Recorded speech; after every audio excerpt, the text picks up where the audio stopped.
Hey, it didn't give me the countdown like it's supposed to. Oh, well, Hi, guys. Got to talk about some stuff. we've been needing to talk about some stuff for a minute now. We just opened up a second location of a business. I'm exhausted. I'm scruffy. Yeah, But I'm running this store, and it's my first time doing this by myself. I mean, with only his help, so it's she sucks at it, but she'll get good eventually. No, I'm just kidding. The reason we're jumping into this is because of all the ruckus going on about the Charlie Kirk thing, I'll call it. And in my opinion, the Erika thing. yeah. I think we're about to bring the ruckus. Okay, shout out Wu Tang because Mm, this is I've had enough. and I feel like if we could continue doing this consistently, that we should be a part of the team that Yeah, George Webb has put together, where you're yeah, looking with at Baron Baron. and Ian and Mm-hmm. Candace and Laissez Faire and yeah. So, anyways, we would be the ones who are uncut, go for the throat. We are the public. Okay, we're not the calculated public, even though if anyone's watched our channel significantly, you see that I'm like super calculated in most of what I do. I mean, even on this, when I'm just pissed, I have a list. Even on It's the this, when I'm pissed pissed, I got list. a list. I come home, throw down my Shabbat phone. shalom. Shabbat shalom, Shabbat shalom. Okay, anyway. So, Let me dab my fake tear real quick.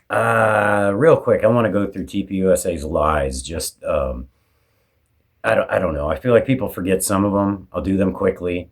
I've got 19 on here. I know Candace had like 20.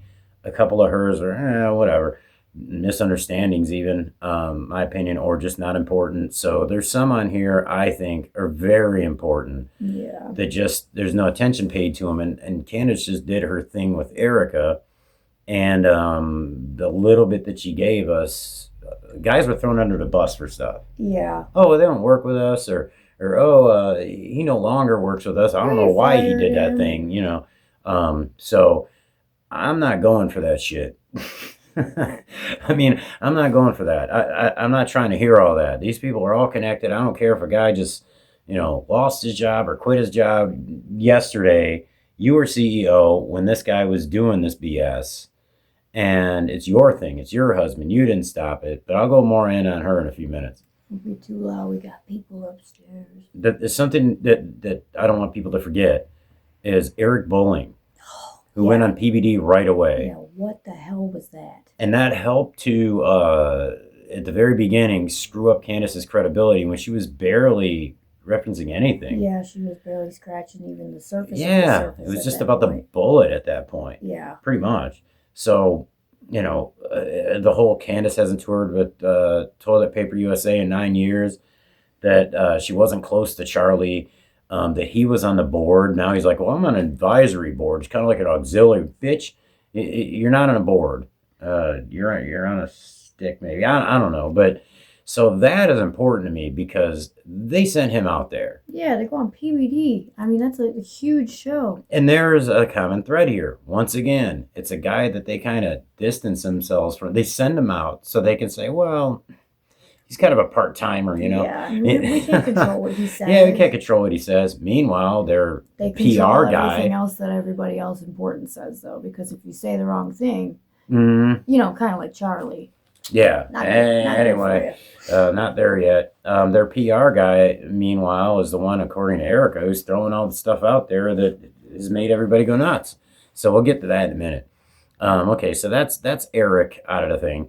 But see, then they echoed Eric, so they're using him for something, and said it's normal to do events so last minute. No, it's not. They never did. No, ever I went and before. looked at their stuff like going back years. Everything was new that day. Yeah, Candace is right about that. Say what you want to say, but there's evidence. Well, there's at least something that's just out of the ordinary, so Yeah. that's important. They had like a formula of how they did things. Yep. I mean, and it's just, yeah. This New feels stuff. old now, but Yeah. Charlie never wavered on Israel. That's kind of what a big part of this episode is about. I'm getting to it.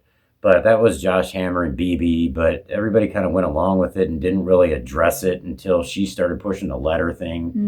Mm-hmm. The letter wasn't presented until she started talking about it. Yeah. Charlie is stabilized in a hospital.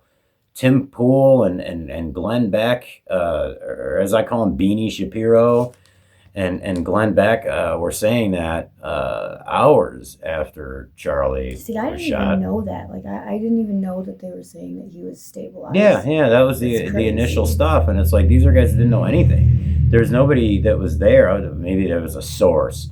And as much as I'm about journalism and protecting people, I'm tired of a source. Yeah. For something important, lift your balls up and be a man or be a woman, and Whatever you are, just, if you're going to ride for the cause or of whatever it is and tell the truth, do it boldly. yeah. And that was Tim Pool trying to inject himself into this, just like he's trying to do now. I'm wearing we're going to lose the midterms. Sorry. Bro, I'm wearing the beanie in a dedication to him, and a dedication of the death of his career to a lot of people. His beanie shrunk 3 sizes the day he met someone in a place that's not us. That's a Christmas reference. The order of the phone calls. Okay, that was broken down in Candace's thing, and this is why I'm going back over the lies, because still some of the lies feel like they're covered with lies. Well, yeah. Number one, you can edit a call log on a Yeah, damn phone. absolutely. That's number one. Number two, it's very convenient that they were 3-way calls.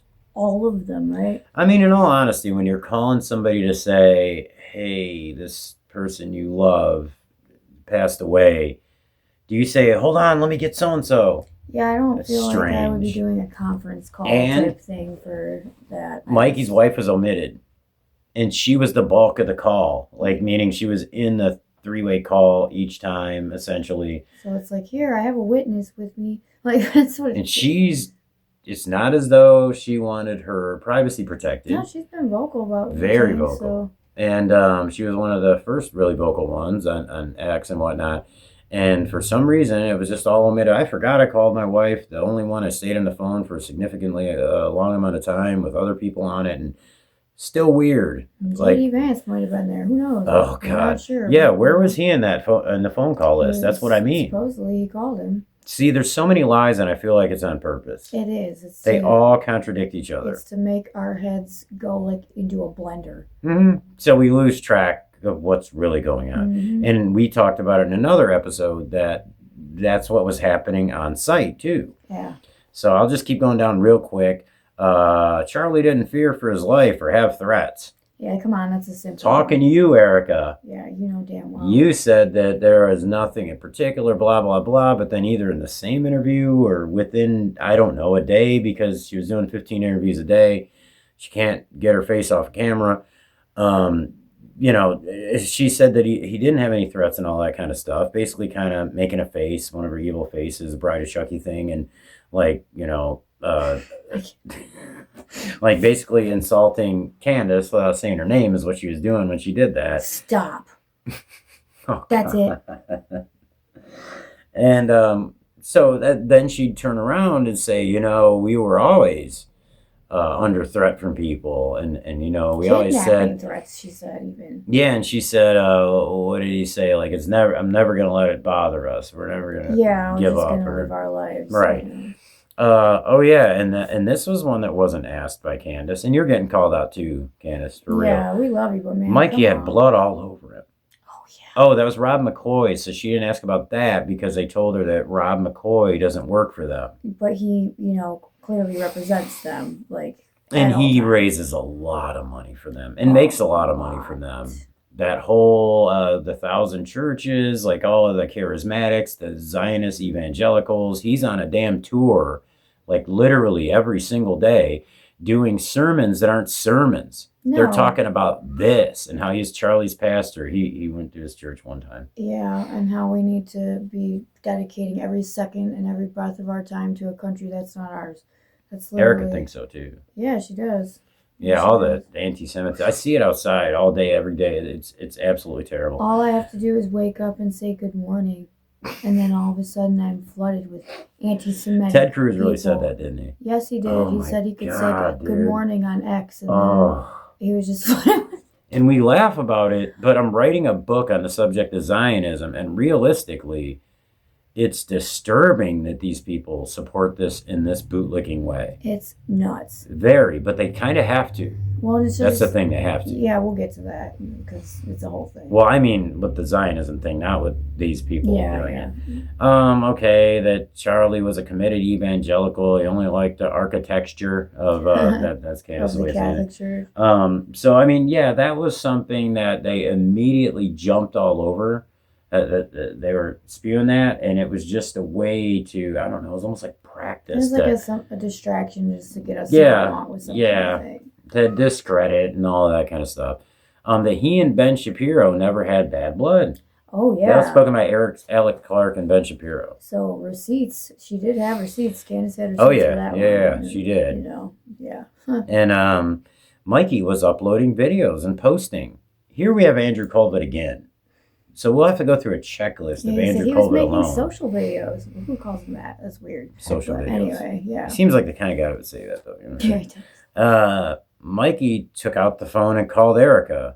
Oh, I have two back-to-back there that contradict each other. Well, it all contradicts each other anyway. Oh, my God. Wasn't the first call a JD Vance? I don't know. Yeah, they forgot about that. No, I thought the first call was to his dad. Tell him, everybody pray. All your pastor friends pray. And it was 45 seconds long. Tell your pastor friends to pray. All right, I gotta go, B. Yeah. You know what I'm saying? One. Charlie's next stop, the 30-06, it was a miracle. Okay, that's just easy. Come on, shut up. And that's been now, Andrew is the one who said it. Yeah. And now Candace has found out essentially that the surgeon never said that. Mm-hmm. So why is Andrew doing this? Yeah, it's just... And, you know, the answer is easy. He's supposed to be the PR guy. Yeah. So he's running interference. He's doing public relations on his own, on the fly, and they're acting like, we don't know why he's speaking that way. It's his job. He did his job poorly, okay? But I'm pretty damn sure that over something so serious, when he screwed up the first time, I'm pretty sure that his CEO and all the people around him, they're doing shows like every day. I'm pretty sure that you would correct him. Yeah. You tell him to be careful. Let's go have a meeting. Make sure we say the same things. Yeah. Make sure you Frank Turek. Right. Make sure you don't. It seems like Frank Turek's telling the truth on a lot of things. Frank Turek, make sure that you don't contradict absolutely everything else that we've ever said. Yeah. Mikey was a hero.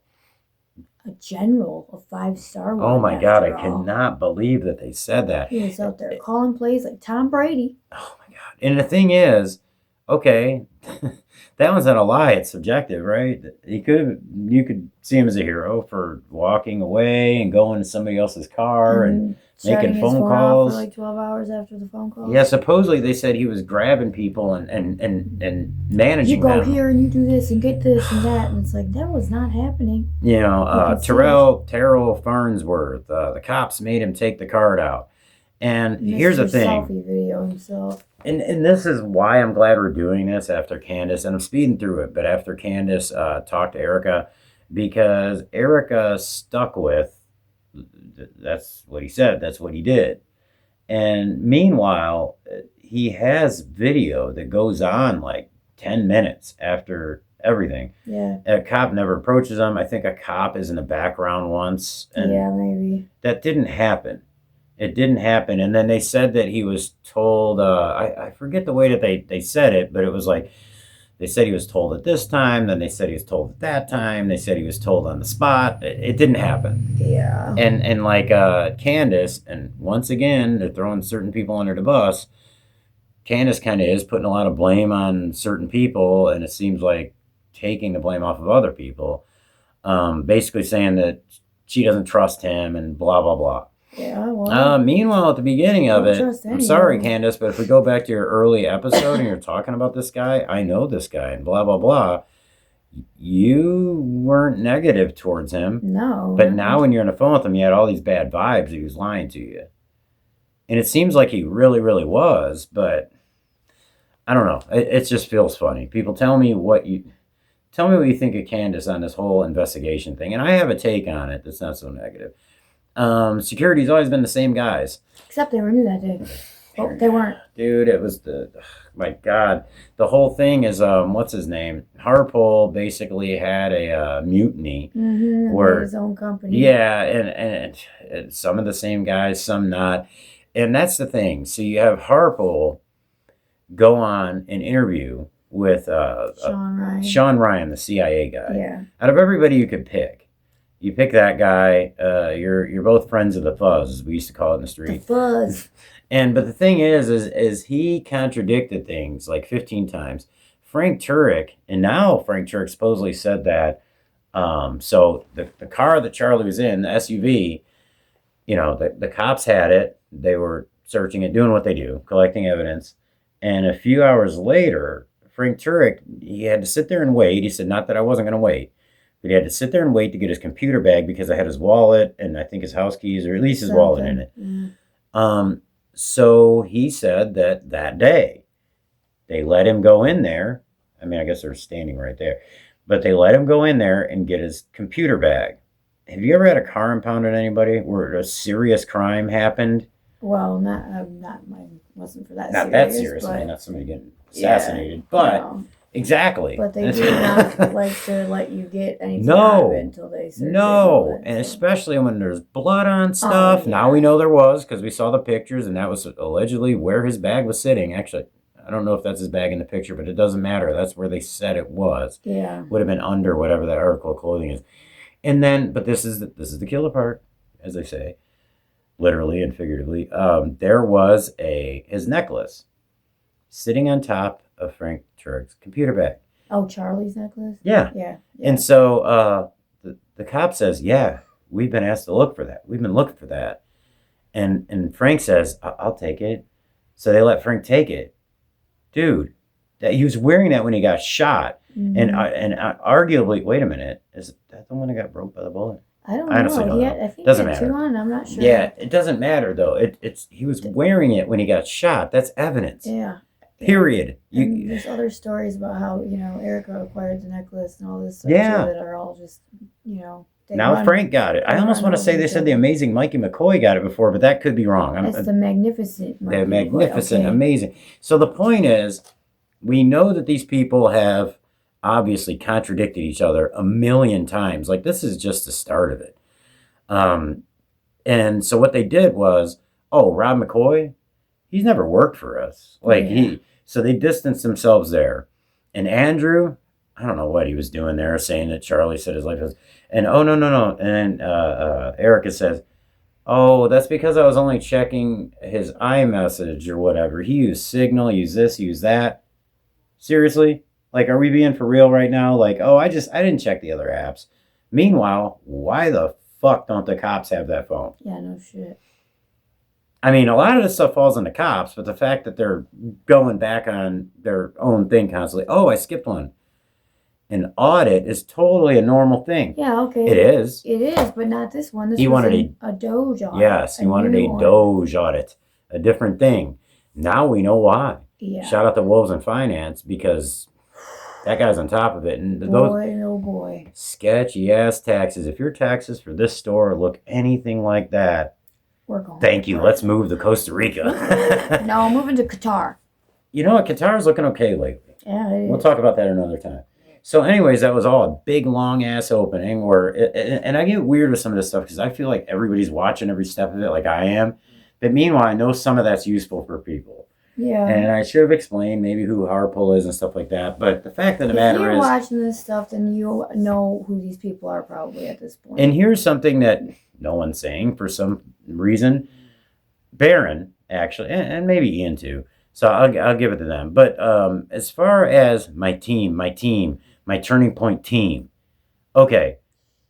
So everybody that Candace called out in her many episodes, making herself rich off of blood of the blood of Charlie Kirk.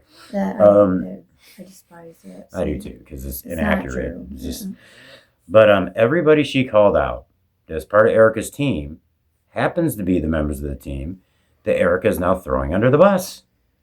Thought that was your team and you ride with them on anything. Do not ever question my team. Stop. I'm gonna ride with my motherfucking team. Ride with my Shabbat Shalom homeboys. So that is what I'm getting to with this episode. I am just offended, angry, sickened by the thing that's just the 800-pound gorilla in the room that isn't being said. I'm frustrated beyond belief with that and many other things that connect to it. So, Erika, I don't feel like there's any need to hold back. I don't think so, especially considering what I'm about to say. Your husband died in fear for his life, allegedly, from a certain people of a certain cause. But more importantly, absolutely, definitely, amazingly, spectacularly, I'm just thinking of Mikey, like always, but he had said, I have no choice but to leave the Israeli cause. Mm-hmm. It makes me so mad I'm stumbling over my words. So in other words, and now all she's talking about is how bad anti-Semitism is now. Yeah, no, we need to condemn it, and there needs to be rules against it, and blah, blah, blah. Charlie always said it was brain rot. He did say that. Yeah, he did. But here's the thing. At the end, he's saying this country is committing a cleansing, and he can't back that cause anymore. They're, I don't remember if he called it disgusting or something, the way that they're treating him. He used an interesting adjective.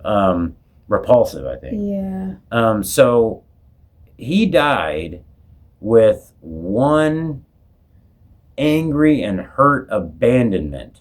Mm-hmm. And it was over that cause. Now Erika lives, might die, and breathes by that cause. Just like so many people She were went watching. Full Zion. Yeah. Like just, oh, that was interesting what I just did. I didn't mean to do that. I didn't need to do the Elon on stage. Oh, God. Okay. So, I'll give an example to people. Okay, and I've seen this happen, actually, in real life. Let's say I was in a gang, like a real serious criminal organization my whole life. And then at the end of my life, I said, I have no choice but to abandon this gang. They're treating me horribly when I question them about things like, oh, I thought they're human trafficking or something. And it's like, oh, I find out they are, whatever the reason is. He knows too much. Let's sit around and eat some hummus and kill him. Yeah, let's kill him.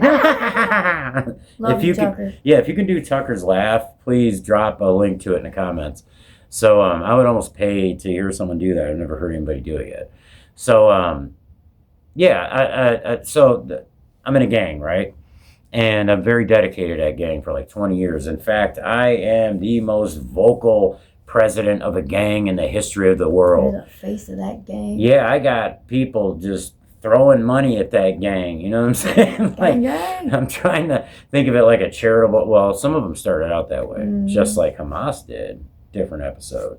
So, So right before I die, I'm saying publicly, you're denouncing the gang that you've been the face denouncing of. the gang, and basically vocalizing that there's a chance that they might kill me, or at least that they have said that I am the most anti that gang in the world, whatever the worst term is they can use, just because I'm asking a few questions. You're an anti-Semite. Yeah, an anti-Bloodite or something. Yeah. So yeah, basically, I'm asking some questions as the president. I'm asking my generals and whatnot. Hey, the money looks a little weird. I'm gonna kind of do like a little audit on this. I want to see some numbers. Yeah, we're gonna do an outside audit, not the usual one. Just to make sure everything lines up. Just make sure it's cool. And I don't like the fact that yeah, we got a little beef with that other neighborhood, but it looks to me like, man, y'all killed like 50 people. Like, this is a little much, man. I mean, at the very least, we got to worry about police. People aren't going to want to deal with us. We can't make no money no more. Anyways, I die, possibly because of that, because it's the only thing that puts me in danger, really. But I die because of that, or during that. We'll just say during that. Who knows? Could have been another gang that killed me. Whatever. I'm trying to get my opinion out of it. I mean, this whole thing is for us to cut loose and stuff, but I do want to put it in people's minds, like in a more unbiased way, just doing an analogy. I die, and all she does is ride for that gang. Yeah. She's wearing the colors in the neighborhood. She's, you know what I mean? I'd be out there with freaking bandanas from head to toe. Just and like, yeah, she's up, she's down. just totally. And I'm giving that example because it's really the only thing that I can think of that would be similar, unless you use some kind of military thing or something like that. It's just like, that wouldn't even work he's either. that guy. He's the face of it, and he knows too much. Yeah. He must go. So I die completely against my past gang that I founded. I should have said at the beginning I was one of the co-founders, you know, and the face of it. But of course, you don't want a gang public, really. But I die, and all she talks about to anybody is how much I love that gang, how I spent my life, you know, representing that gang and taking over that gang. Yeah. She takes over that gang, but not just takes over that gang, but makes sure she takes it in the direction of all those generals that I was questioning. Yeah. All those ones I didn't trust anymore. Now, we can sit here and try to say that, okay, maybe I didn't have that conversation with her. But it was public. Like, you know, everybody heard it. You know, I put it on social media. I mean, you know, big it's a hard analogy. Podcast where, you know, you get interviewed about this gang and everybody sees it. Which, yeah, you shouldn't be doing if you're a president of a gang. But it's the best analogy I can think of. I'm really bothered by it that no one is just upset, enraged, or at least just calling out the fact that she is riding for the cause that he died being against. Yeah. Very against. And I mean, I want people to take into account that, you know, Charlie was so serious about, you know, his beliefs, obviously. He tried to deny that one. He believed. He did. Yeah. I mean, Tried hard. He rode hard for his beliefs. He was vocal about them. I mean, and then in his heart, he really believed these things, all these things. So imagine then all of a sudden, like, you find out that, you know, that this isn't what it looks like, and this is what it looks like, and it's terrible, and oh my God, what is this? What is that? So that's not just like your view of something falling apart and you have to admit you're wrong. That's like your whole life around It's your heart, like basically. It's shattering, and you're like picking up the pieces and trying to glue them back together and figure out what your next path is, because you want to still be a leader and be there, you know, for your kids. So why didn't she do that? So why didn't she say, you know what, guys, this started as a free speech thing. That's what the turning point was. And then it became kind of a political thing. You know, like he always gave the credit to Trump. Trump made us blow up. But meanwhile, they worked hand in hand. Get to the presidency, but the point is, she could have said, all right, guys, listen. Let's take a breather. Charlie was having some issues with the Israel thing and Zionism. So, and I mean, he was wrestling with it. And I think that people aren't hitting on the important part with that either. May not be important to the solving the assassination or something, but to him, when Candace says he was wrestling over it, this kind of church, that, he starts being against that cause. You know, he was essentially a Christian Zionist. So this was prior to his changing his faith. Yeah. And his faith was his number one thing. I mean, like I wanted said, it's a huge. Right. That's what it is. It's faith. And so, yeah, it was a big thing. And if you watch the progression of it over the course of over a year, he was really trying to talk himself out of going against this. He was. And he kind of let them act accordingly. In other words, like, okay, if they push me past this line, I'm really going to look into this and I'm going to abandon it. It took some time. And I feel like, okay, even though it took a little too much time and I felt like, God, he should have figured this out sooner. Now I was a little like disappointed in the idea because I kind of admired his intellect and I'm like, what the hell? But he was used. Well, he was used, and like he got into, like, he was a part of this cause and everything from day one, and he just like a rocket, like his whole life just went in that direction, and he didn't have the time to do, like, say, and I was saying I'm lucky for this, for being saved at such a late date, because I had a lot of time to kind of learn what I really didn't believe in. Is, you know, like, to differentiate what the truth, learn how to discern, basically. Yeah, and what you want to be a part of. And hear every side of it. Yeah. You know, hear every side of it and kind of be at an age where I have the maturity to go, wait a minute, this isn't right. But anyways, I'm going off track there. All I'm saying is that there's more to it. So in other words, Erika is going against not only his, call it his business or his causal purposes, but also, and you got to think about all the money he raised. I mean, it's nothing compared to what she's raised now. I know. But think about the money he raised, the work he put in, everything for this cause. Never mind the danger it put him in, or the friendships it would end, and things like that. And God, when you find out the corruption within TPUSA, if he didn't know anything about that, I mean, think of what it does to you as far as how you feel, even if people don't perceive it this way at first. Your reputation, your credibility. Yeah, like you're the face of this thing. And you're the face of Israel in America. Yeah. Let's face it. Yeah, Seriously. he was, for sure. I mean, I know that Marco Rubio wants to be that. Well, I know that Ted Cruz wants to. We got Randy Fine now, So yeah, I know Ben Shapiro thinks he's that. Tim Pool thinks he's that some days. Yeah, I'm not the best looking guy, but none of those are good faces to have for. I don't think one exists though. That's why. No. But there's too much evil. Too much evil in the Zionists.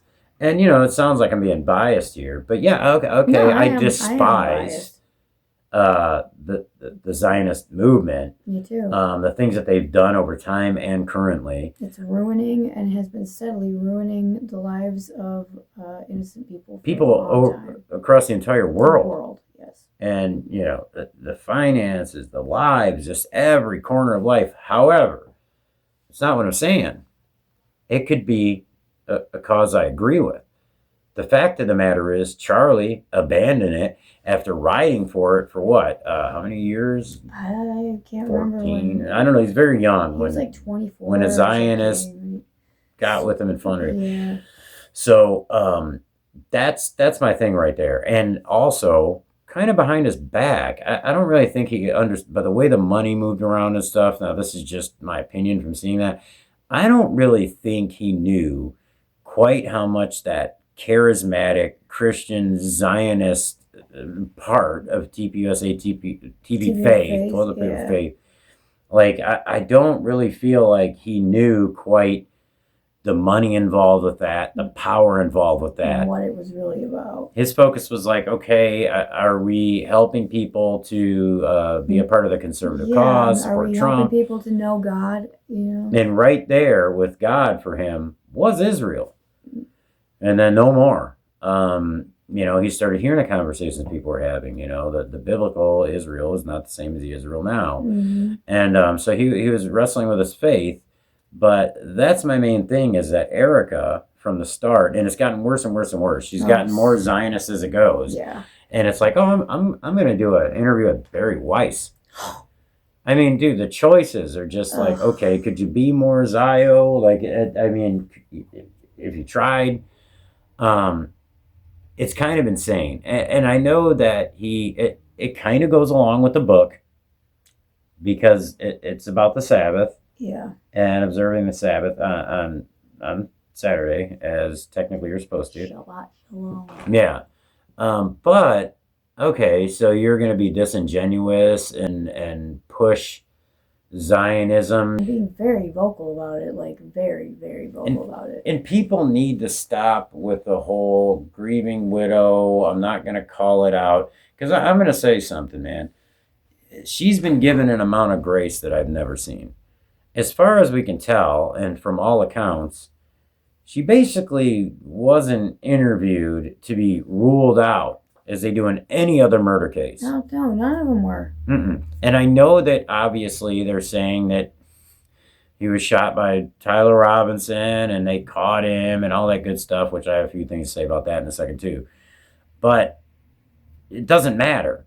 They extensively usually, I'm sorry we have to do this, we got to rule you out. They will grill you, especially for something serious like this, for hours, sometimes 12 hours. And then you got to come back and come back and come back. I don't know if there's anyone who's watched more true crime documentaries than we have. Probably not.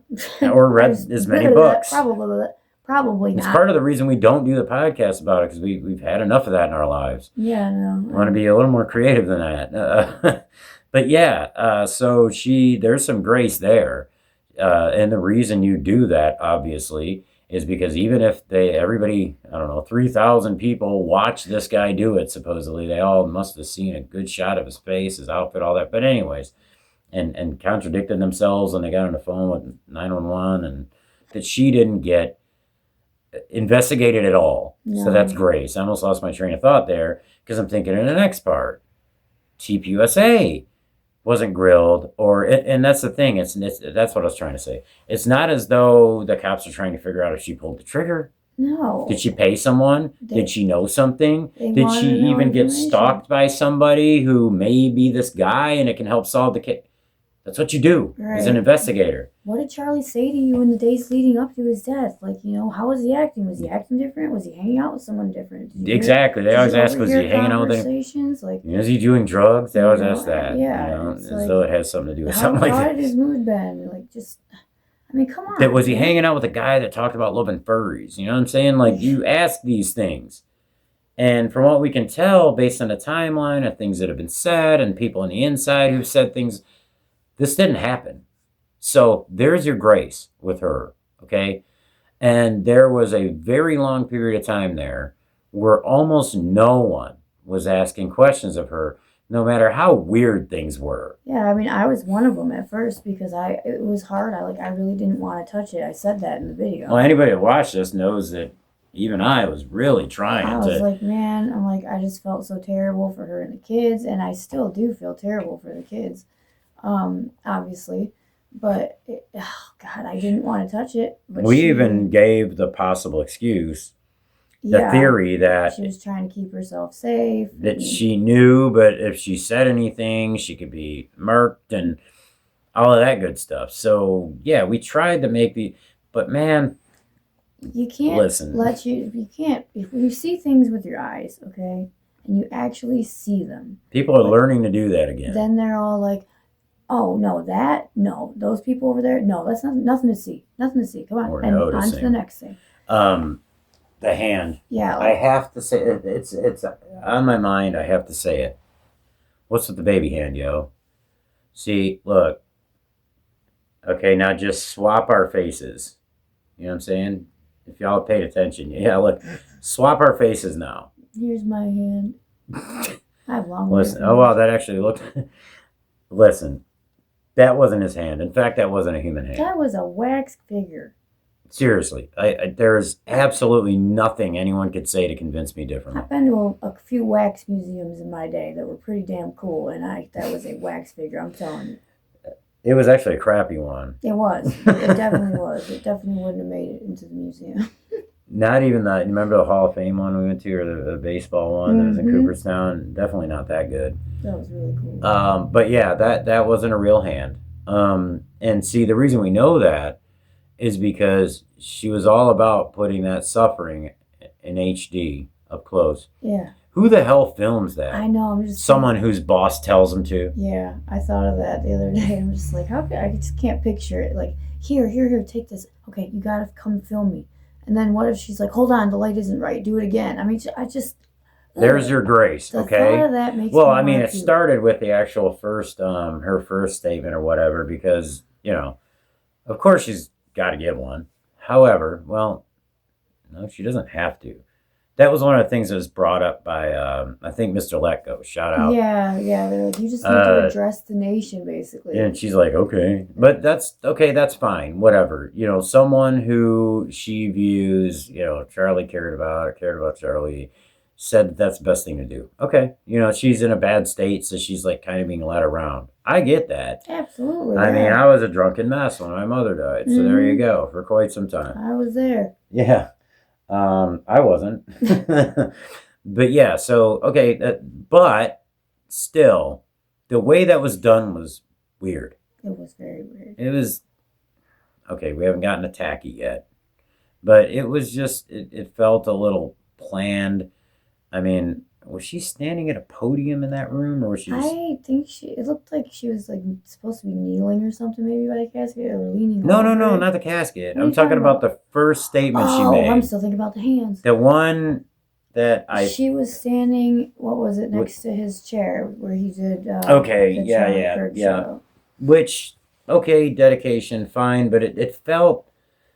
Like you said, it felt like I had to get the lighting just right. We got a time hit with this line here and there. And I mean, some of the lines were clearly No, very clearly well scripted. rehearsed. Yeah. And then, they pull down, and she has control at this point. They pull down almost every video Charlie has on his YouTube. Yeah. I don't know why. So they pulled a lot of them. Yeah, they pulled down a lot of his videos. 2,000, I think it was. Something like that. Crazy number. Correct me if I'm wrong in the comments. I don't care. It was a ridiculous amount. Yeah. So they do that. And then it's... Was it a GoFundMe? They're raising money for her? Now, I don't know she if it was didn't a ask for GoFundMe, that. but it was some type of. But wasn't there fundraiser. like, what can we do to honor Charlie? And it was like, give money to his grieving family. Something. Yeah, I know they were getting money. That's fine. But You dude, know, give to a cause he cared about. Like my anti-Zionism. thought is they'll definitely be donating money, and I know all where it was going. Yeah. So, I mean, okay, that was maybe, I don't know, maybe that wasn't her say-so, but that's something that just stands out to me. Like, what the hell? These people are richer than hell. So, but it's not money that they need. And then there was the, what would you call it? The extravaganza. The memorial. The fucking, the firework fountains. I watched that from the very Dude. beginning to the end. Actually, I just left church and I watched it with the kids. And I mean, at first I was just like, okay, this is really cool. They got all these people together. That's really beautiful. Charlie would like that. Mm. And then it got like weirder as it went on, like the fireworks coming up at the stage and stuff. Like it was crazy. And then what really, the speakers, there were so many of them, and a few of them were people that I admire. They kept Trump the main event though. Well, it was basically Trump's show. It was like a Trump rally. Like we've seen a million of them. We are conservatives. We have a video in here you can watch where we went to a Trump rally. Yeah. And we were hyped at the time for MAGA. Like, we supported it. We rode with it. But man, even if I didn't feel negative towards Trump now, that's a bad look. It was almost like tacky. That tweet that it was more than tacky. I'm sorry. Like, one Roman candle or fountain would be, oh God, I'm not going to edit it this way, but I would love to put a clip in here. Remember Joe Dirt, the Native American guy that sells the fireworks on the side of the road? And he's like, you got any squirrel shooters? And goes down a whole list. They had them all, baby. It was insane. I mean, he even had, what's his name, Greenbaum or whatever, come out and sing the Proud to be an American. Yeah. Yeah. I mean, like he did with every event, God bless the USA. And it's like, why are we doing that? Should have played Power. And everyone just talked about politics. Mm-hmm. Everyone got up there and talked about politics. Oh, the lunatic left, the conservatives. Oh my God. It was insane. I was like, is anybody going to talk about him? And a few people did, or they mixed it in there. But like, you know why they didn't? In all seriousness, you know why they didn't? Because he wasn't on their side anymore. Not just that. Because nobody close to him on a personal level, maybe he didn't have a lot of people because he's a busy guy. I know what it's like for your cause or your job to like basically control your life. Yeah. So only people you deal with are people within that. Yeah. But man, there had to be some people close to him who weren't just close to him because of the politics and whatnot. No, he was a great family man. No, I'm talking about where were the people that met up with him and shot hoops on the weekend? Yeah. Where was his mother and father? And I'm not saying they had to do it, but what I'm saying is you had, and then they had this whole weird thing since then, starting then and since then, where it was like they were really pushing that J.D. Vance was like his best friend. It's very strange. Yeah, I mean, I even bought into it for a minute. And if you followed him, yeah, I mean, he was cool with Vance, and okay, fine. If he was closer than we thought, it's fine to inform us, but good God, man, they're really pushing that. And of course, Mikey called him like first, third, fourth, or sixth, like right after Charlie passed, within minutes, because JD had to know. And there's some stuff there that looks like maybe they were pushing that for a reason. But my point is, I mean, yeah, okay, Trump should speak there because he basically gave this huge part of his life to putting Trump in the position he was in. Yeah, Trump just used the same old recycled type speech that he's used for a bunch of other stuff when he's, honored other people who've died, like the guy who got Yeah. shot Oh on yeah. his thing. There's I hate to say it, man, but there's not a lot of emotion in Trump. Like seriously, even for people that are supposedly close to him. But I mean, the Benny Johnson, Yeah, Benny got up there, and I was really excited actually he when did Benny got okay up for there some of because his. I was like, oh man, I'm like Benny because I've loved Benny for a while. I mean, I don't watch him much anymore. I can't. But yeah, he got up there. I'm like, oh man, that's awesome. He's up there speaking. I bet he's so hyped, and he did say some good stuff. But Then then he read the headlines, man, he got on his political horse buzzwords and all. and rode it into the sunset for a But minute there. that's not my issue with Benny Johnson. My issue is he wasn't a close friend of Charlie's. No. In fact, I forget who it was that was talking about it, but it was like Charlie didn't even really want to give input, it seemed like, on Benny's show. Yeah, He would seen send him. smaller people. Yeah, I've seen him a couple times on the show. Couple. And they were very brief. It was Yeah. like during the RNC and shit. So that's his homie, man. Like, how come he wasn't, Benny has returning guests that are on there for extended periods of time. He seemed annoyed a few times, and I remember, having Trump's phone number being brought up or whatever, and he seemed like annoyed, and it's like, oh, Benny's got that phone number now. And don't get me wrong, I'm not saying I didn't like the guy, respect him or whatever, but this was a lineup. This was like when I put together shows. Yeah. It was like, okay, I need somebody that's a little more street. I need somebody during this time slot that's got like pop hits, like just putting it all. Electronic music in there. Yeah, man, it was crafted. We need the right lighting. Did they have a what do they call that? The little luge they have. It's made out of ice, and the liquor goes down it into the glass. Yeah. Ice luge or whatever they call that thing. That is a luge, it was a big deal for a while. Mm-hmm. Did they have an oxygen bar? See, I'm showing my age on when I promoted and stuff. No, so man, they had a real balloon bar. Oh no! Don't say that about these people. Kidding. Benny Johnson with his all male orgies and. Oh wow, go. Okay, I'm just screwing around. I'm screwing around. But no, I'm being serious though. Got hung up on this part of it for a long time. I can't stress enough how much I felt a little bit of cringy embarrassment for trying to pull good things out of that memorial. Yeah, I mean, there was a few times that people were speaking and I'm sitting in the freaking room watching it and I'm bawling, because I actually give a shit. Yeah, there were important things said that meant things, and there were people that cared. Well, it was manufactured. I'm just like, good God, man! Like, is this how do you? I don't know. It was manufactured to the point where people who were supporters of Turning Point USA were basically feeling like they had something to do with his unaliving because they're able to put it together so quickly. Well, yeah. They're like, how do they put something like this together so fast? And I'm like, you could do that. I mean, I'm not thinking that way with it, but I'm just saying it was put together like that. Dude, did Vince McMahon put it together from WWE? Yeah. That's what it felt like, man. Well, I kept waiting for somebody, like, their music to play, like Stone Cold, and they run out and hit him with a chair, like, I don't know. It just. So that's another part. Like, I'm just saying there was grace in the first speech thing. Yeah, I'll admit, man, that shit brought tears in my eyes. But I'm just saying, like, because it was very fresh. But now looking back, it was kind of like a warm up to what was to come. They were trying in that memorial.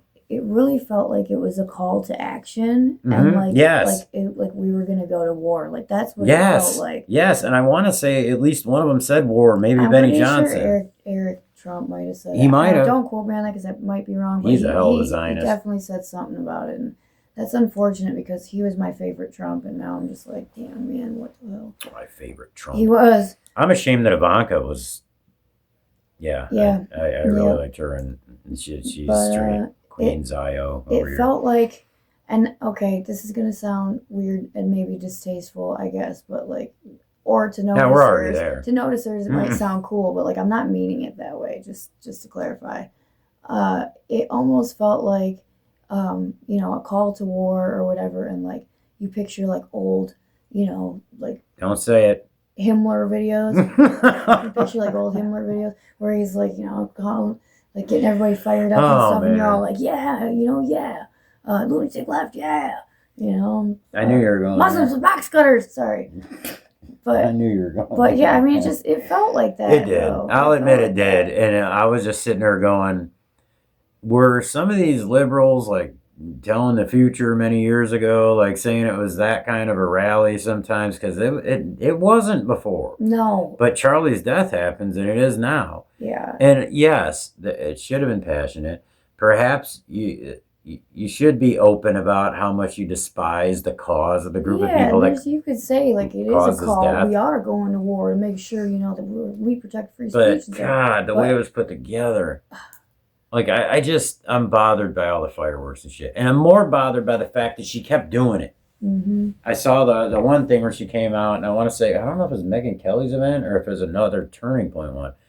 But she came out, and yeah, man, she stands there, waiting in the wings. And, a minute ago, she was doing the,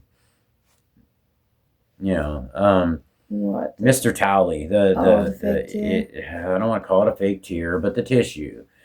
Mr. Tishy, we'll call him. And, she's doing that. But then when she's waiting in the wings, she's like, she's getting the nerve up to go out there, and someone nods at her, and she this huge smile, and she's kind of preparing herself like Hunter Kozak did. Yeah, and it's a whole performance. And it's like, go! And she's like, got the walk down, and she's wearing the leather pants. It reminds me of like when I used to do like acting stuff and dancing stuff when I was young. And it reminds me of that, when you'd be waiting to go on, and you're like, okay, get into character. And then you go out there, and it's like, you're giving the benefit of doubt going, that is, get ready. It's hard to open myself up in front of 20,000 people. No, some of these are like 60,000 people. I gotta do this for Charlie. But it's like 60,000 people. You're choosing to go out again and again and again and again in front of tens of thousands of people. And I haven't even gotten to the part where, on top of going against what he believed in and being Queen Zion, now you're also, even though you did some things professionally, an incredibly qualified woman, like her degrees and things she's done and charities and other things, incredible. However, she had all that when her and Charlie were together. Yep. Meanwhile, it was like, he believed a woman should, nurture a family, be there with the kids. And she claimed to agree with that. And she grabbed the CEO title by the horns and rode that shit. Bitch. And full boss bitch. And it's like people say like, well, she's picking up for him because that's what he wanted and things like that. I'm like, yes, but he also wanted her to raise the kids. And she's on podcasts and interviews and giant events. And having beefs with freaking, Candace Owens. So it's just like, it's every day. It's several hours a day, plus the travel involved on the Egyptian plane. That was a joke. Like, seriously, that was a joke. But yeah, it's been like, I'm sorry, there's no time for momming. And it's like, you don't have to go out and talk about the things that Charlie cared about so many times. Well, and then digital media, I mean, like, everybody can watch it, and everybody's heard it. It's the same most watched stuff in history. Yes. And it would I don't be understand it would be one thing if she actually was out there talking about the things that Charlie cared about, but she's not. She's talking about things that he did not support. Yeah, and I mean, it's not needed, is what I'm saying. Like, and I know you're raising money for the cause, for his company, I'll call it, because I can't say totally the cause he cared about, but you're raising money for it. That's fine. But in all honesty, I don't know, you'd raise just as much money if you came out to every 10th event. Mm-hmm. It'd be a special treat. Yeah. People would give more. But it kind of feels like, at the very least, you are catering to certain donors, which he really beefed out with. And that was something somebody said the other night. Okay, so, it was actually today, I think. So there was a whole thing where Josh Hammer, like, they'll throw stories out there and debunk them, but they were non-stories that nobody ever claimed. Yeah. They're just kind of finding something in there that a straw man, basically. And he was saying, like, no, I wasn't on that call or text thread that was about the money and all that kind of thing. Well, the thing is, and then he says, like, there was the phone call. And it's true, there was the phone call that Charlie had after or before that text. I'm sorry. Mm-hmm. Anyways, I'm getting to order things out. I'm not trying to be like people talking about Mike and McCoy and just getting an order of it all wrong. But what I'm saying is that he was on the phone briefly and came back with, I have no choice, he came back with, they're going to kill me. Yeah. What was said on that phone call? So it's like there are those texts that have no choice but to abandon it, blah, blah, blah. It's repulsive. Then there's a phone call. Then there's return back to the text or messenger or whatever it was. It was a text. That's right. Yeah. A signal text or something. Yeah. Well, the meeting was, I believe, before this. But the whole point is that what was said in that phone call that they claimed was giving spiritual advice and things. What was said in that phone call that made him come back and say, I think they're going to kill me. Yeah. So, and then back to the lies, because that brings up Andrew Colbert. He's been the one to put everything out there that's been the stuff that, people like us eat up and try to debunk or use as evidence and things like that. The thing with the bullet and then, this, that, and the other. And then, yes, they admit that he did that. So guess what? Now, despite the fact that it would be normal to investigate these people, all of them, as a company and a mother effing crew, you would do that. But now it's like, well, it was Colbert. He's kind of an idiot. He's kind of a fool, even though he's a professional PR guy. So now it's no longer going after Turning Point, or not going after, but investigating. Now it's simply like, okay, Colbert acted alone, said some dumb things. Brian Harpole, we didn't tell him to do that. Yeah. And he's not working with us no more. He works with his own company. We have no idea why he said what he said. Like, they don't go into detail and say, no, this thing he said, like, I can see what he's saying there, but, like, this here is wrong. We don't, no details, nothing, just... F that guy. We don't mess with him. Uh-huh. And then Rob McCoy, he's never been a part of the company. For us. Yeah, he's not a part of our crew. These were the damn family that she was talking about. My Turning Point family. These are the family that Charlie wanted to investigate. And now all of a sudden, none of them were part of the family. Who's left that has a title there? You know what I mean? Oh, there's the young kids who are actually filing a lawsuit against Charlie and Turning Point. Yeah.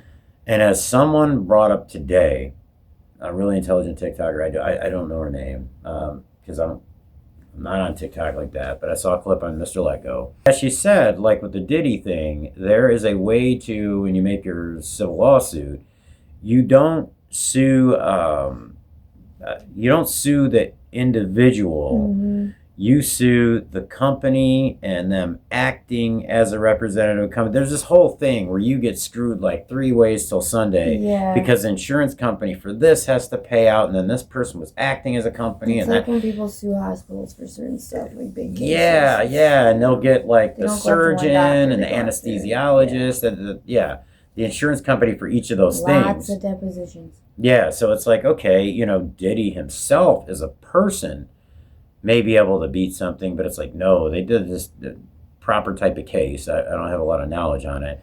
But to where, he's hit hard as a representative of the company, and then the company's hit, and then you see what I'm saying. Yeah. But anyways, there was supposedly, I don't know if I should say supposedly, I'm pretty sure it's proven, there was a lawsuit by several ex-employees of Turning Point. I'm pretty sure that's accurate. I'm not 100%. If anyone knows, tell us, because honestly, it's another thing, and I gotta admit, I can understand why some people screw this up and they end up debunked on what they're saying, or they're a little bit inaccurate, because all of this has been ridiculous. It's too much to even follow. It's not by accident that there's 15 things happening during the assassination. Kind of reminds me of, like the last year before President Trump came into office and what was going on in the world. 20,000 things we were looking at and fighting about and screaming in the streets for. Yeah. All day, every day.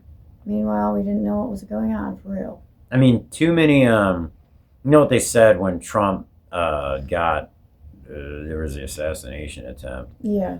At one point, I'm going to link to a certain physicist. And anyways. Yeah, we're going to go down that hole. Yeah, at some point. But during that, people were saying, and I agreed, that, and I want to say like, what was it, Bongino and a few other people said this at the time, that when you have that many screw-ups, it was him, because it was, I remember. Because he was Secret Service. When you have that many screw-ups, it's not by accident. No, it's by design. It was every step of the way, you didn't have these guys there, you said this, you did that, just boom, boom, boom, boom, boom, like he 50 went things. Off about it and talked about it in a courtroom, actually. Yeah. So, I mean... Or at least in front of Congress or something. Rest in peace, Dan Bongino, because like that Dan is like gone, so I don't know. Dead and gone. Blink twice if you need help, Dan.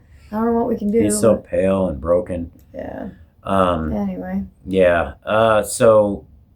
when you have that many things screwed up by supposed professionals and everything, and when it's planned and all this, that, and the other, it's not by accident. You can't screw up that many times, even on purpose. And there can't be that many stories and that many lies and that many, contradictions and stuff. It means it was that. a plan. It was done on purpose. And they'll do anything to throw us off, to focus on something else besides the evil things that they're doing. And I'm saying they, and whoever's watching this, you probably get who I'm saying. Oh, yeah.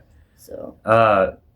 And, just like the lies of Turning Point, if you look at what was going on during this thing, there's so many weird things. And I got to give a shout out to Barron, too, because there's another thing along with the actual video of Tyler Robinson running on a roof, and I do this for a damn reason. He hangs with one arm from the building. And, guys like Gary Melton at Paramount Tactical keep making this big thing that you didn't have to be Spider-Man to get up on this roof. Look, it's a 3-foot fence. Okay, nobody ever said he had to be Spider-Man to get up on a roof. The only reference to Spider-Man ever made was Candace. And what's funny, she just now made it because he kept saying it. Uh-huh. But if anybody said that, even in the street where Tim Pool hears about Candace, remember he said, I'm in the streets and people are asking about Candace. He's in the big bad streets of Harper's Ferry. What the hell? The Beauty and the Beast town. Oh my God, I don't even want to talk about him because Candace wasted too much time talking about him, and it just brings back, how angry I am at her. Juicy smoothie. But the reason anybody would say it was like that is because he basically ran at the speed, including the time of packing everything up, and at the speed of like a guy at the NFL Combine. Like, we forget all that, so everything's time stamped. People don't take that stuff into account, and they know that people don't. What else he what else he pulled off?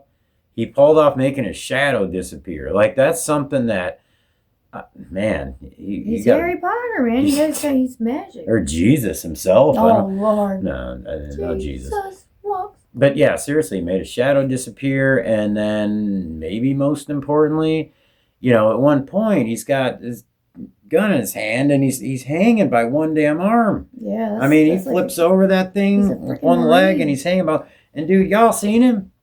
He ain't no beast. Yeah. And until like the last 8 months, I was in pretty damn good shape.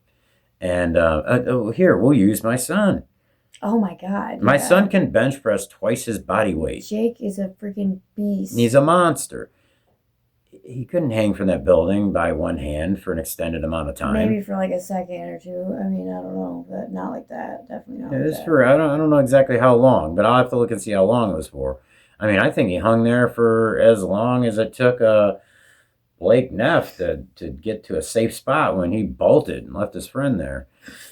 Actually, that one I don't criticize. Yeah, because it's... You're not security, you're not a tough guy. I get it. So. And you think, the security's there to be the tough guys. That's the way he would look at it, is what I mean. But yeah, so he hung by one hand. But what I mean is all that stuff going on that day. Just to recap, there was where do you start?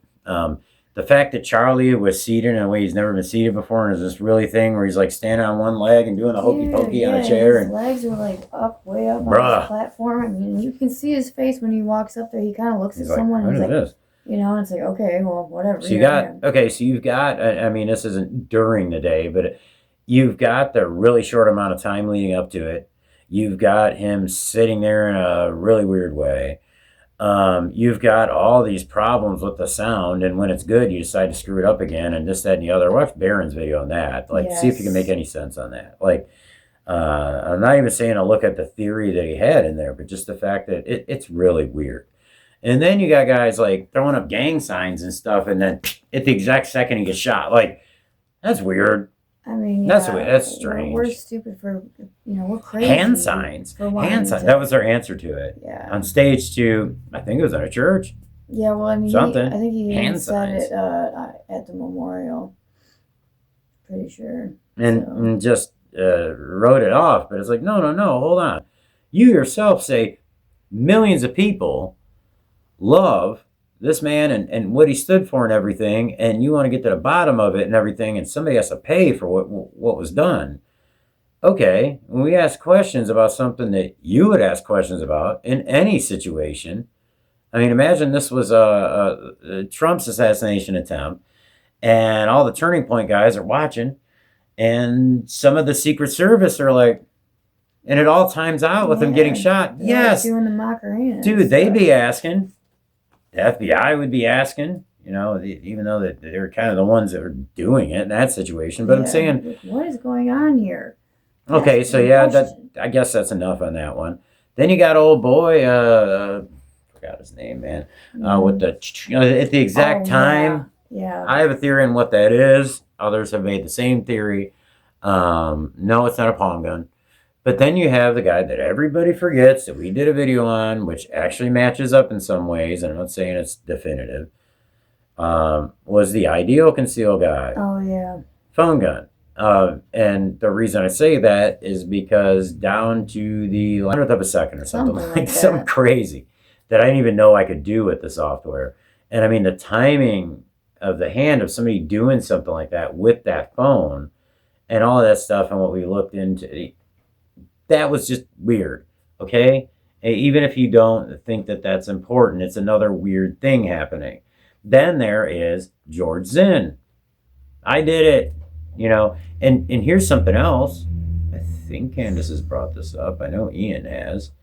Then the guy, when he's at the hospital, starts saying how he was paid to do that. Which one said he was paid? George Zinn. Oh, that's right. And as far as we know, he's never been questioned again.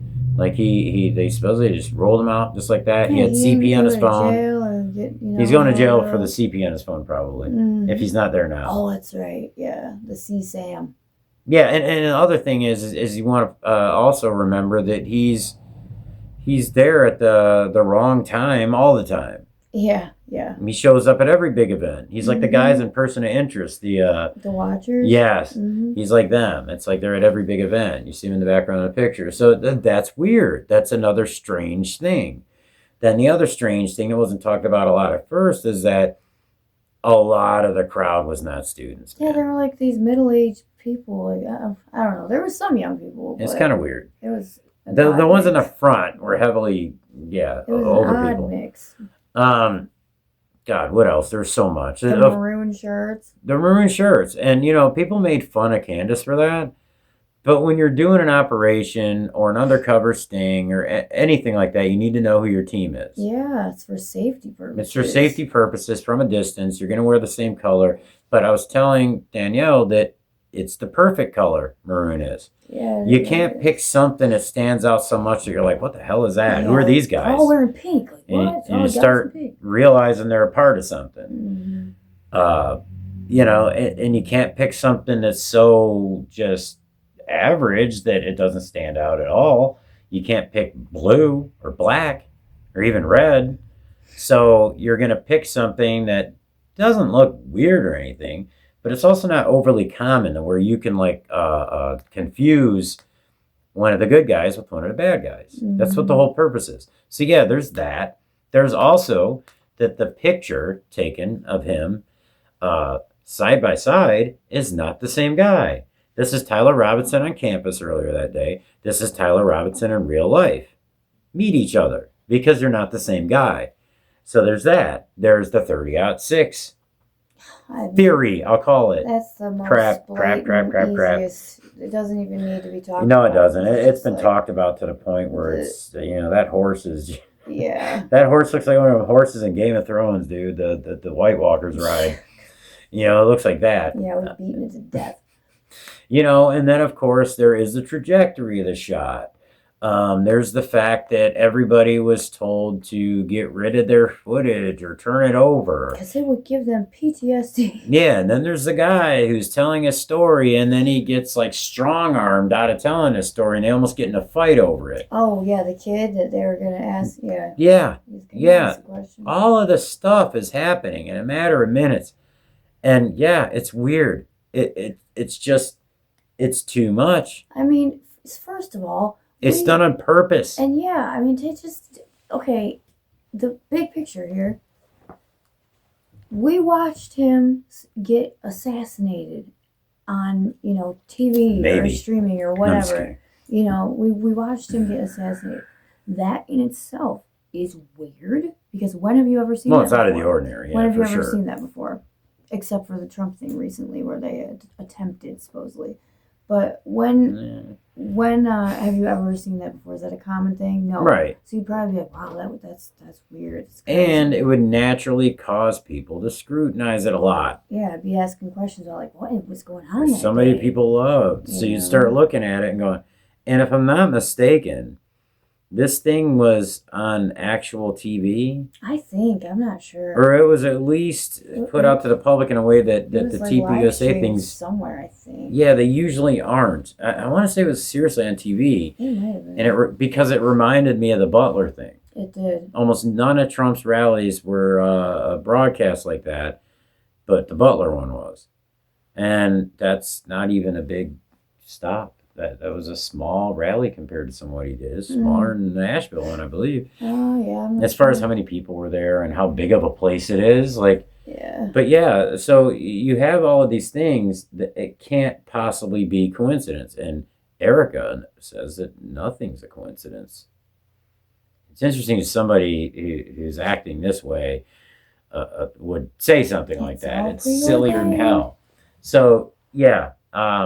To work on wrapping it up here, it's absolutely, people out there, you can, those of you who are on the fence about it and you feel dirty about it, don't.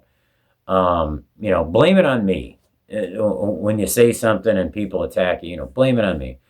And you can tag me and say that he brainwashed me. But yeah, it's okay for you to scrutinize and even theorize things against Erika at this point. Yeah. Because that's the first person the police and investigators are supposed to really rule out. They didn't. Mm-hmm. She is pushing an agenda, and it's a big divisive thing that divides the entire party and a lot of the world. It has crushed the conservative party that we thought we knew. So yes. It killed MAGA. Yeah. So she's pushing the opposite of what he cared about in that department. That department was his whole life. Yeah. Oh, and then the faith part, of course. Well, yeah. And, then there's, like I said, that feels kind of scripted when she does the first thing.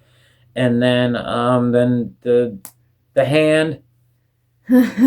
Dude, the hand. Oh. Really? And I could write that one off and go, okay, they needed something, with him in it. And they needed to do it at this time or place. I don't know, I can't write that off. It doesn't make any sense at all. No. And they put a mannequin or something there, or wax figure, whatever the case may be. And then I'm like, but wait a minute. Why would you have to do a damn video at that point? Like, do it naturally then. Like, you don't have to rush and do it. So there's no excuse. There's no excuse. No. I'm sorry. But so, yeah, there's that. And then, like I said, there's the damn, I keep wanting to say event, WrestleMania, whatever that thing was. The call to war. good Lord, it was. And whatever else, man. It just goes on and on and on. And then, oh, it's my family. But then every single one of the family that we actually knew existed gets thrown under the bus. It's like, yo. These people operate exactly like some other people that we know operate in a place. It's Hasbara, is what she's saying. It is. It's and complete Hasbara. The thing is you have to. God, there's a part of me that says you have to criticize her because she is the only one where there's a chance that, and who has some power in the situation, who has a chance to get away from that cause, who has a chance to like see break. The truth. Yeah. Or to break, yes, because to finally admit to herself that she doesn't want to, do this or be a part of this, like Charlie did, kind of. Yeah, exactly. And it's like, yes, that there is a possibility that she's trapped in the situation. There's a possibility she got herself in over her head, and maybe she was a part of it, and realizes, oh my God, or just that she needs a family around her like that. Some people need the spotlight, and I think she was Yes. heavily Yes. Yeah, you're right. I was leaving that out of it. I think you're right. She has to. And the only way she can have that spotlight is with that team, and that team happens to represent this. Yeah. So it's the spotlight. I don't know how you justify that to yourself if you know it's going against what your husband wanted. Both at home and professionally and regarding faith and regarding politics. Maybe you can tell yourself that, man, he really wanted me to be a star. So this is the way to do it for now. And later I will write these people and their beliefs off when I can get free. But right now I need that promo, yo. Yeah, I need that book tour. It's like, for what? What would you need that for? You got money. Attention. Like, why do you need this attention? So it's, she didn't have the attention when Charlie was in the picture. You know what? It's interesting That's sad. I didn't even really think about it. It didn't even click till like right now. That, this whole like... She's not taller than me, by the way. She's on a stool. This whole like call to war type thing with all of it. Like, every speech, every person talking about it, where we all were saying and agreeing, like, like we are going to stand together. We are not going to let this movement die. And we're this, that, and the other. And it's like, okay... Now here we are, almost 4 months later? We're like just past 3, yeah. Yeah, and it's like, okay, call to war for what? What movement? What are we What are we pushing? What is all these speeches and appearances? It's like the 9/11 thing. Remember, all the patriotism is like, we're all together, we're all one. And then, yes, you're right. After a little while, you go, what are we one for? I know we're under the flag, but like, what does that flag stand for? Yeah, like, I want specifics. Tell me what we're, like. And then you realize that different groups have different beliefs as to what America is. And that's the same thing with this. Yeah. Because he was about America. And what America was, is, and should be. Yeah. And so that's the issue right there. So we are in that stage where everyone has broken apart. Yeah. I mean, it's painful, man. It's painful. I think that big picture wise, and I have my reasons why, that what happened to Charlie is a good thing. Yeah. And I think he would think so. Unfortunately, as horrible as I feel saying that, I agree. Essentially, I don't want to, I guess I would call it a martyr. Yeah. And all of a sudden, when people have to divide that way, they really dedicate themselves for what they stand for. They differentiate, they discern. Mm-hmm. As much as people say, oh, we can't have the division, it's like, no, a lot of people have gone to their scripture. They have changed their denomination. They have dedicated their lives to Christ, or they've dedicated their lives to Israel. Yeah. They've, gotten $7,000 multiple times, whatever the case may be. But people have chosen their path, or they've simply looked into, wait a minute, what does my party stand for? Like, I liked all the stuff that Charlie talked about, but it's really divided right now. What is it that I like? What is it that I believe is real? So I think that there's a big picture as to what all this leads to. Not all of it looks good to me. But the fact of the matter is that there's people in this situation who are supposed to be They're supposed to be scrutinized. Yeah. They're supposed to be even just blindly blamed by the public. That's just what people do. But then there's other people who actually sit back and look at it from an objective point of view, and they kind of just take notes. Mm-hmm. And they see, okay, here's some inconsistencies, here's some strange things that stand out, here's too many things for it all to be a coincidence. This was done on purpose to confuse you. We'll have this guy say this, we'll have that guy say that, and okay, you can sit there and say, well, that guy just screwed up, or this guy, I don't know, you could say he's grieving, or that guy ain't with us no more, and blah, blah, blah. But dude, when they were saying this stuff, they were in constant communication with each other, most of them. They were doing podcasts together. They were laughing, and oh my God, and that's the other thing, and I'll leave it alone with her. Smile. Yes, the whole time she was doing, dude, it felt like a telethon. She was on podcasts constantly and just smiling and building and all of that. And it's like, slam dude. Poetry style speaking. She speaks like she's doing God. Performance for, at like a poetry bar. She wants people to like snap instead of clap. Like, that's how I feel. Yeah, she's not a good actress, man. She's somebody who just started is really practicing those facial expressions and stuff. But stop practicing them on us. It's like, oh, okay, we discovered you, lady. Oh my God. She's like in an open mic, like, yo. I don't like what I see, so. I thought I had some more stuff scribbled, but I mean, I'm sure people will be mad if they actually see this, but let me know in the comments how mad you are, because guess what? I know lots of people whose husband has died. I know people who, basically, I have a cousin who was essentially murdered. You have some close people who are murdered, but you could be scrutinized at the time, right?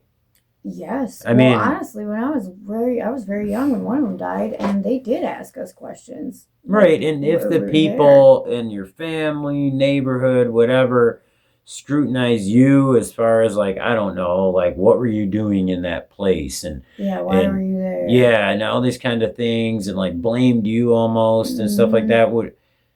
Would you just accept that? Like, that's what happens? I mean, probably, because I'm not an idiot, and I know that. And you were a kid. You know, that's just what happens. Right.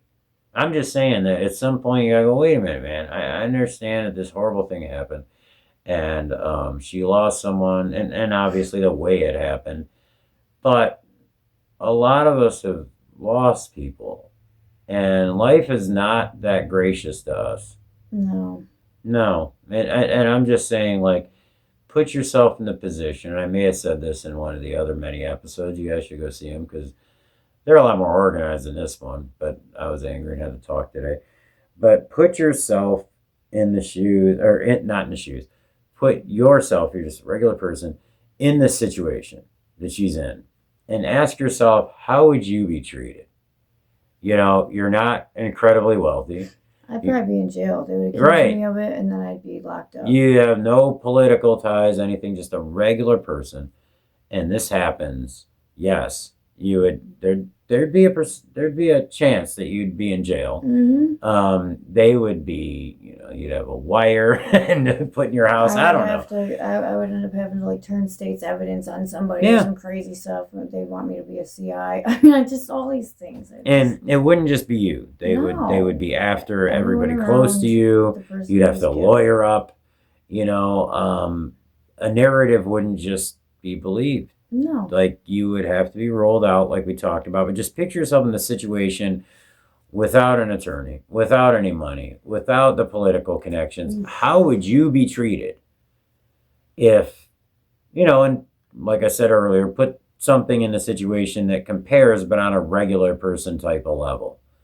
You know, that there are these people that had motive and things like that, and you're out here representing them, and you're out here doing all these wild, outlandish things and stuff. The community, half of them at least, would blame you. The police would be all on you. Just think of it like a regular person. I feel like we give too many breaks to people who are prominent in society and things like that. It just reminds me of like my brother Chris when he got shot.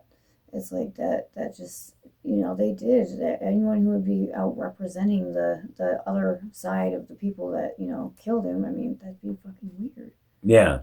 Sorry. Yeah, and more than weird. It'd And be it very would be highly suspect. scrutinized, and and they did. You'd immediately go to that person's in on it. Yeah. Why else would they do that? And one of the people was the son of a police officer in that specific case. And yeah, there was a very heavy investigation. Everyone was scrutinized pretty hard for that. Right. And I mean, seriously, people, when somebody makes themselves a public figure, they're up for scrutiny. I'm sorry. Like, Candace was right in saying that. Well, yeah, you can't just make your life public and then get upset when people comment on it, especially when it's a situation where, Charlie Kirk was like a huge, you know, being in this world. Like, he was a huge influence for people. He was a huge voice, a well-known person, like a celebrity. I hate saying it like that, but you know what I mean. Oh, yeah, he was. And, I mean, you can't be in that life and then get mad when people scrutinize you. It's just... No, when you're going on TV shows and you're on podcasts and things of that nature, you are putting yourself out there to be scrutinized, just like we are. Yeah, if I go get interviewed by somebody tomorrow about anything, I'm putting my vulnerability on blast, and if someone wants to comment on it, then I open myself up to that. I can't be mad. I mean, seriously, if y'all want to like make fun of the fact that I'm all scruffy or I have a lot of lines in my forehead, I look exhausted, got bags under my eyes and stuff, I'm busy and tired. I expect that. Just like you go on stage, you expect there's a chance you can get booed. So, and yes, she is going out there with more than just here's what my husband believed in. She's riding with causes that are very, I mean, they're volatile to people. She's choosing to be in this argument that lives are lost over. Lots. I don't care what side she's on, honestly. It's the fact of the matter that you're putting yourself in that argument. You don't have to do that. If you, for some reason, are living in, opposites world and think that that's what your husband stood for, he wasn't a military leader. You don't need to be out there, getting into that mess. Yeah. Right? You don't need to get into that mess. You can go out there and just talk about, the same thing that she's done a million times. But, honoring your husband. Right. So that's all I wanted to say in this one. I thought I was actually going to be meaner. I know people are going to say I was mean, but I was going to be a lot meaner. And I'm not going to use the C word like fucking Beanie Shapiro did. I'm going to pound my fist on the freaking table and say, you're a scumbag. We're all scumbags. And you know what? I just got to say, Tim, it didn't happen. Yeah, man, we've been to Harper's Ferry, and I'm jealous that you live there because it is a beautiful little place that looks just like the Beauty and the Beast. It's amazing, so honestly. I just, it's really cool. He's just the white version of Juicy Smollett. Smollett. Yeah, Juicy Smollett. Yeah, because it's like this. Okay, there's one guy who says that the other guys called the wrong counties or police or whatever. Well, number one, you hear where he called, but let's just say he called the next county over. Dude. They would know. Yeah. Just like the cop said on the phone, we would know. Like, it doesn't happen there. No. It would be like, oh my God, there was a shooting here? In Harper's Ferry? At someone's home or I would something? get married. It's like a drive-by. It's that beautiful. And he had an attempt on his life, supposedly. Someone shot at his house. I don't know exactly what happened. But he had a situation like that was kind of played up. And then you find out it was his brother. Yeah. It was like personal. So, dude, don't put yourself out there like you're the messenger that they're trying to kill. You are not Gary Webb, bro. Yeah, sorry. You're not even... I mean, Candace could sit here and lose 85% of her fans, and you're still not Candace Owens. Never going to be that You're guy. not Tucker. You're not even a conservative, bro. Oh, my God. What about the midterms? Holy crap. I mean, I'm falling into the trap where I'm talking about Tim Pool. It's just funny. Him and Ted Cruz retarded. are like those comments from them with the one where it's like, hello on X, and I get all this anti-Semitism. Ted Cruz, him saying that, and then freaking Tim Pool pounding his fists on the thing, like, holy shit, we're going to lose the midterm. Those are two of the funniest moments I have witnessed in my life, and I freaking love it. It's funny, but it's like so pathetic. Damn stupid and annoying, and infuriating. But it's hilarious. And anybody who really sides with like Ted Cruz on this because you don't know your Bible properly and stuff like that. Go. I'm just urging people who they're kind of passively like going along with the Zionist thing, or maybe you like Ted Cruz and it's just like, okay, I'm with that. And this is what he does now. Yeah, He talks about Israel a lot. you need to go watch rabbis like Elenon Beck is one, and he's there's a few that go a little harder. So start with him. You could also look at Yaakov Shapiro, where you will find what an actual Torah Jew believes, Mm-hmm. and you will find that it's historically been Christians who have pushed this, and it's for reasons. Mm-hmm. And you'll be kind of like, you know what? Even if you're not sold on not riding for it, the chosen people thing, and the land and all of that, you'll step away. You'll go, you know what? These people seem to know what they're talking about their faith. That's all I'm saying. These people like Tim Pool that like dip their toes in riding for that cause. Just because you want to go on like Piers Morgan and shit. I don't know what it's for.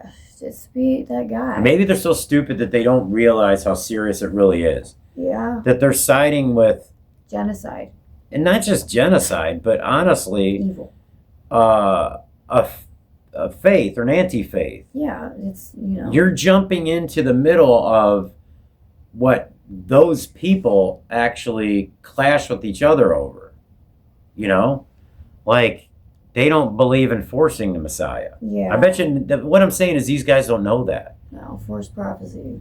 Yeah, they don't believe in the forced prophecy, and they actually think it goes against everything that their religion stands for.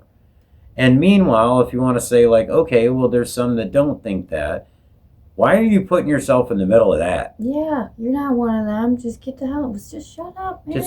Why are you in the middle of that? Figure out your own shit. There's anti-Semitism anywhere. These guys are the rabbis who've lived over there, lived over here, are saying that the only place they're unsafe is Israel. Yeah. So take from that what you will. I'm just saying that it's pathetic. I don't know. It's corny. It's one of those things that you almost can't explain. It's disgusting, and I mean it's disgusting to me on a whole other level, and I'm gonna do a whole episode. Yeah, see, she's kind of like on a tightrope with this right now, and not because she's afraid to talk about it or we don't want to. It's just because it's not the topic of this episode. No, yeah, I take this stuff in daily, all day long. Way too much, so, way too much. It's gonna make it pretty dark. No, I'm already dark. I'm fine. A little bit. I've been like this my whole life. Now you life. could use some sun. Looks like. I'm good. Yeah, but anyways, we'll wrap it up. But I'm tired of people not looking at this in the right direction. Yeah. Really. And I'm happy that people are still, on it, investigating. Yes. Mad shout out to people like Baron and Ian and Candace and all of them that are still doing this shit. Valhalla. I mean. Oh yeah. Just all these people that are doing this stuff. He's very objective. We Trigger Smart and Mr. Let Go and Dee's got a podcast. Mr. Let Go, yeah. All these people are great, and yes, just continue doing what you're doing. And Mel, the Village Crazy Lady. Oh yeah. All of these people are great. Yeah. Keep doing what you're doing. Work with each other, like we said at the beginning. Like I wish I could be a part of working on this like all the time. I know. I wish we could do it. Too. Keep some of it close to the vest, though. Yeah. Don't show all your cards. They run a propaganda campaign, kind of like with the planes and all that kind of stuff. And I understand that you can say, I don't care what the haters say, but that can hurt you if you're actually trying to get at least a segment of, say, the FBI or something to go after a case, or the courts or whatever. To have them investigate. They're going to be skewed just like a jury could be. Yeah. If it's just a freaking laughing stock, type of situation. So keep some of it to yourselves, please, until it can all be tied together and presented properly. That way. Not everything. Yeah, that way they don't have any fuel. The days of the world don't. The have days of the fuel world to, can't make you a look joke like out an of us. Idiot all over X. Because if you make a joke out of us, like I said, it may not be able to be prosecuted in a court of law, or just for the simple fact that you want all the public to know exactly what happened, know the truth. Because to be honest with you, I don't think our justice system will. All the proof in the world could be out there. I don't think anything will be done. No, it won't. I don't believe that. I hate to say that, but it's absolutely true in my heart. Yeah. I'm sorry. I don't believe if it did. Convince me happen, different. I mean, how long did it take for us to get the Kennedy files? Oh my God. Declassified. I mean, so it's just come on, common sense, y'all. Yeah. It sucks and it sucks. But, So but that doesn't mean stop investigating. We want the general public, the majority of the general public, to know what happened. Yeah. Or at least have a very good idea of it. So we don't need somebody like Kash Patel standing up there and telling us, what happened, and to believe what happened and this, that, and the other. If we investigate and find out truth, and it's really definitive truth about stuff, and the public knows it, it will spread eventually, and that's all we need to do. I'll give an example.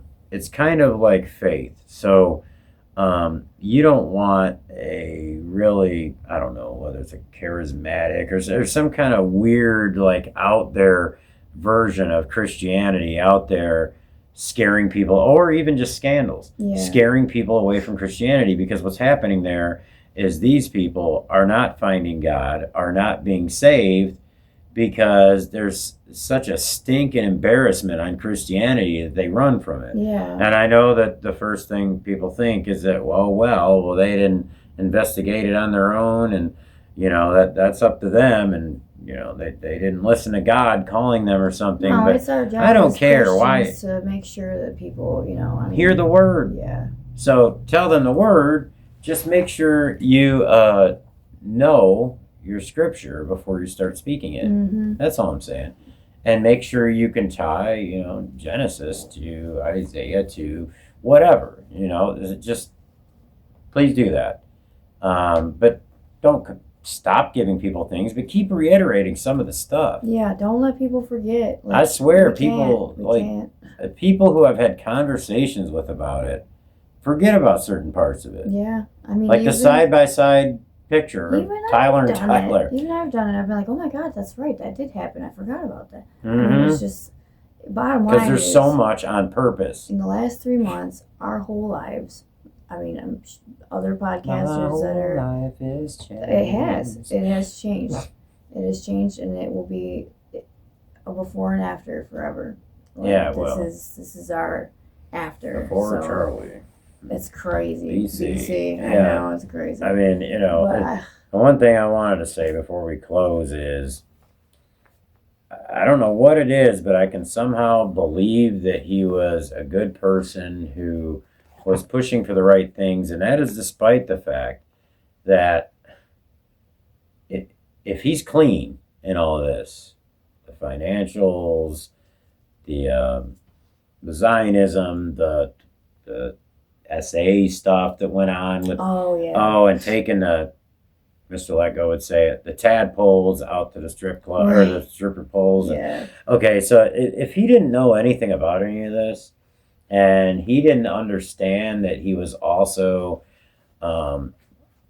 being a heretic with his religious beliefs, like if he just now was learning all of this stuff, he is a bad judge of character, man. Yeah. God. Like, seriously. Charlie. And that's not even if they're like setting him up.